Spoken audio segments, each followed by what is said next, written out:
Je m'appelle Lilia Benyezar, j'habite à Delémont et au sein d'UNIA, je suis déléguée au groupe d'intérêt migration et également déléguée régionale.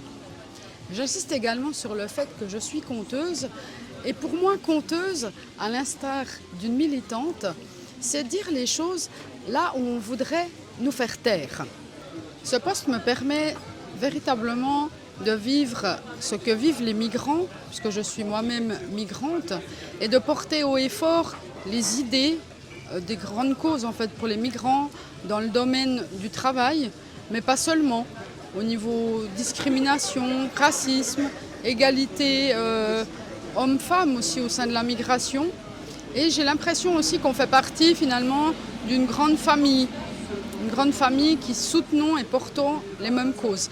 Ça permet aussi de voir les réalités de chacun dont on ne se rend pas toujours compte et on est vraiment sur le terrain. Quand j'étais petite, mes rêves étaient multiples. J'avais beaucoup de rêves concernant la justice, mais c'est vrai que je voulais déjà faire conteuse étant petite. Je me réfugiais beaucoup dans les contes et puis je voulais également devenir professeure ou enseignante, formatrice. Et ces deux rêves se sont concrétisés. Alors, j'espère avoir encore d'autres rêves à concrétiser. Et c'est vrai qu'ils ne m'ont jamais quittée, c'est-à-dire que quand j'étais petite, je me faisais mes propres tests, mes propres évaluations.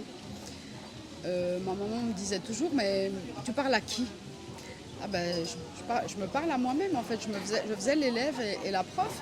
Et la conteuse, pareil. C'est-à-dire que j'aimais beaucoup raconter des histoires, j'en ai entendu beaucoup, mais j'en écoutais beaucoup. Si j'avais l'occasion de boire un café, là tout de suite maintenant, avec quelqu'un de disparu ou de vivant, ce serait feu mon père. Mon père qui m'a beaucoup appris au niveau histoire, philosophie, psychologie, le dessin en fait, de nous voir tous réussir en fait en faisant des études. Pour lui c'était très important, il n'a pas pu en faire pour des motifs de guerre à l'époque. Et puis, en fait, ça m'a fait beaucoup réfléchir en me disant finalement qu'on a beau parfois faire des études, eh ben, on n'y arrive pas toujours.